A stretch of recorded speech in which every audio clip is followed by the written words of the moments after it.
প্রবল স্রোতের মধ্যে প্রায় 15 জন মানুষ কাঁধে তুলে এগিয়ে নিয়ে যাচ্ছেন একটি সিএনজি। পানির তোর এতটাই বেশি যে একবার পা পিছলে গেলেই সবাই ভেসে যেতে পারেন, তবুও কেউ থামছেন না। কারণ সামাজিক যোগাযোগ মাধ্যমে ছড়িয়ে পড়া দাবিতে বলা হচ্ছিল সিএনজির ভেতরে রয়েছেন এক প্রসূতি মা, তাকে বাঁচাতেই এমন জীবন বাজি রাখা অভিযান। ভিডিওটি মুহূর্তেই ভাইরাল হয়ে যায়। অসংখ্য মানুষ লিখতে শুরু করেন, এটাই বাংলাদেশের মানবতা। এমন দৃশ্য চোখে পানি এনে দেয়। একই সঙ্গে দাবি করা হয় ঘটনা ঘটেছে চট্টগ্রামে। কিন্তু ভিডিওর পেছনের বাস্তবতা কি? অনুসন্ধানে দেখা যায় ভিডিওতে যে দৃশ্যটি দেখা যাচ্ছে, মানুষের কাঁধে করে সিএনজি পার করার ঘটনাটি সত্যিই ঘটেছে। তবে ভাইরাল হওয়া গল্পের গুরুত্বপূর্ণ অংশগুলো কিন্তু সত্য নয়। প্রথমত, সিএনজির ভেতরে কোনো ডেলিভারি রোগী বা প্রসূতি মা ছিলেন না। ভিডিওটি ভালোভাবে পর্যবেক্ষণ করলেও কোনো যাত্রীকে আপনি দেখতে পারবেন না। পরে স্থানীয় জনপ্রতিনিধি ও উপজেলা প্রশাসন নিশ্চিত করেছে এমন কোনো রোগী ওই সিএনজিতে ছিলেন না।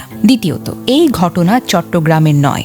আসল ঘটনাস্থল হল বান্দরবনের নাইখংছড়ি উপজেলার বাইশারি ইউনিয়নের রাঙাঝিরি পাহাড়ি খাল। বর্ষাকালে পাহাড়ি ঢলে খালটির স্রোত এতটাই বেড়ে যায় যে মাঝখানে সেতু না থাকায় স্থানীয়রা বাধ্য হয়ে এভাবে কাঁধে তুলে যানবাহন পার করেন। তবে একটা বিষয় কিন্তু সত্য, ভিডিওতে দেখা মানুষের সাহস ও সহযোগিতার দৃশ্য একেবারেই বাস্তব। পাহাড়ি ঢলের প্রবল স্রোতের মধ্যে একটি সিএনজি কাঁধে তুলে পার করা মোটেও সহজ কোনো কাজ নয়। মুহূর্তের অসতর্কতায় বড় ধরনের দুর্ঘটনা ঘটতে পারত। কারণ পাহাড়ি খালের স্রোত সাধারণ নদীর পানির চাইতে অনেক বেশি তীব্র এবং অনেক বেশি অনিয়ন্ত্রিত। এই ঘটনা আবারও প্রমাণ করল সামাজিক যোগাযোগ মাধ্যমে একটি বাস্তব ভিডিওর সঙ্গে যদি সামান্য মিথ্যা তথ্য যোগ করা হয়, তাহলে সেটি খুব দ্রুত লাখো মানুষের কাছে সত্য হিসেবে প্রমাণিত হয়ে যায়। বাস্তবে সিএনজি কাঁধে তুলে পার করার ঘটনাটি সত্য, কিন্তু ভেতরে ডেলিভারি রোগী ছিলেন এমন কোনো প্রমাণ নেই। আবার ঘটনাটি চট্টগ্রামের বলেও যে দাবি ছড়ানো হয়েছে,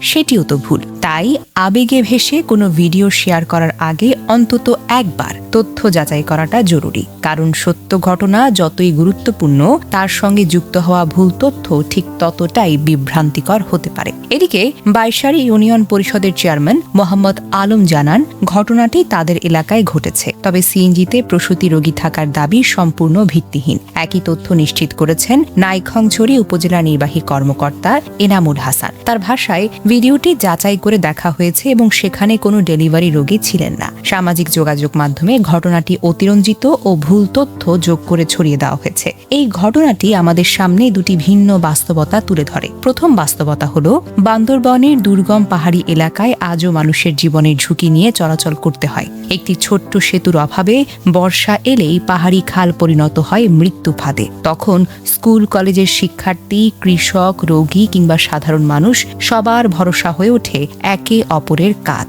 ভিডিওতে যেভাবে কয়েকজন মানুষ নিজেদের জীবনের ঝুঁকি নিয়ে একটি সিএনজি কাঁধে নিয়ে প্রবল স্রোত পার করলেন, সেটি নিঃসন্দেহে মানবিকতা, সহযোগিতা এবং পারস্পরিক বিশ্বাসের এক অসাধারণ উদাহরণ। তবে দ্বিতীয় বাস্তবতাটি আরও বেশি উদ্বেগজনক। ভিডিওটি বাস্তব হলেও তার সঙ্গে জুড়ে দেওয়া হয়েছে একটি গল্প, যেই গল্প বাস্তব না। সিএনজির ভেতরে ডেলিভারি রোগী ছিলেন। চট্টগ্রামে মায়ের জীবন বাঁচাতে এমন ঝুঁকি, এসব দাবি মুহূর্তেই হাজার হাজার মানুষ বিশ্বাস করে ফেলেছেন। কেউ যাচাই করেনি, কেউ প্রশ্নও তোলেননি। কারণ আবেগের গল্প খুব দ্রুত মানুষের মনকে ছুঁয়ে যায়। আর সামাজিক যোগাযোগ মাধ্যমের অ্যালগরিদমও এমন গল্পকে আরো বেশি মানুষের কাছে পৌঁছে দেয়।